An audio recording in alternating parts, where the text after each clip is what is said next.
I would like to express my apologies, especially to Senator Ontiveros, kasi sensitive sa mga ganitong, yung karakter ko ho, gano'n talaga. Baski saan mo ako ilagay, gano'n ka, even in front of anybody. Gano'n talaga ako. Bastos ako. Walang hiya ako, kasi galing ako sa baba. Salamat Class kayo, 3 Mr. ako. Chair. Hindi ako sensitive. Ayaw ko lang talaga ng bastos. Ayaw ko ng walang hiya. Lalo na pag pinag-uusapan natin Kaya, ng ma'am, seryosong bagay ng war on drugs saka Kaya extrajudicial killings. ako bastos, ma'am. Salamat kayo, Wala ang Mr. hiya Chair. talaga ako. Yan ang totoo. Tigilin na po natin yung pagsisira at paninira sa mga Hindi ba institusyon. paninira, ma'am? Because we need- Sinasabi ko, para sabihin kulang. pero may nasabi Hindi rin nila kasalanan.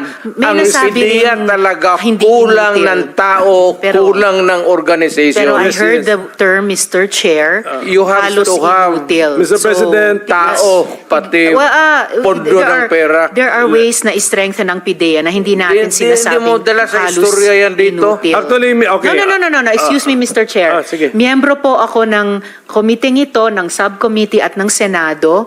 So, I am just making an interjection. Yes.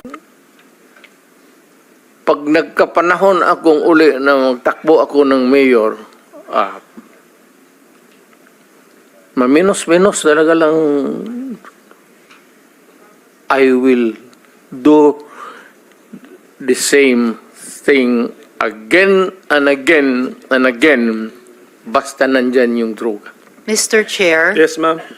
Mr. Chair, I believe we've given the proper leeway and respect to the former president.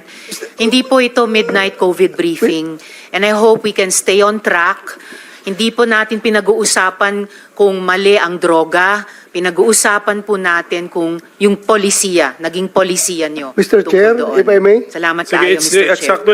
actually the turn of Senator Bato, and let's give him 10 minutes of uninterrupted time to ask questions. Sige, sir. Sandali mo naman. Before my time starts, Mr. President, Mr. Chairman, May I just be clear on this? Yung ano yung lumalabas sa karakter ko, yung policy ko, yun na yung experience ko, kaya lumalabas yung sa utak ko, pati bunganga ko. Yun na yung galit ko. Galit talaga ako sa droga, sasabihin ko sa inyo. Mainit ako. Thank you. Thank you, Mr. President. Lahat tayo, we are all the product of our own experiences. Tama. Sige, Senator Bato, you have the floor. yeah, thank you, Mr. Chair. I just would like to remind our colleagues, Mr. Chair, if I may, that we invited the former president to listen to him. Sana kung magsalita siya, bigyan na naman natin ng time dahil pumunta siya dito eh. Si Senator De Lima kanina, haba-haba ng sinasabi. I never interrupted her. Kahit anong sinasabi ng mahaba. But, itong ating nag-raise pa nga ng hand yan kasi gusto niya magsalita. Sana, hintayin natin matapos. Huwag natin i-interrupt, Mr. Chair. Yun lang po. Nagpapalabas na ako ng aking observation. Salamat sa Senator, pero yun, nasabi ko na rin, nalabas ko na yung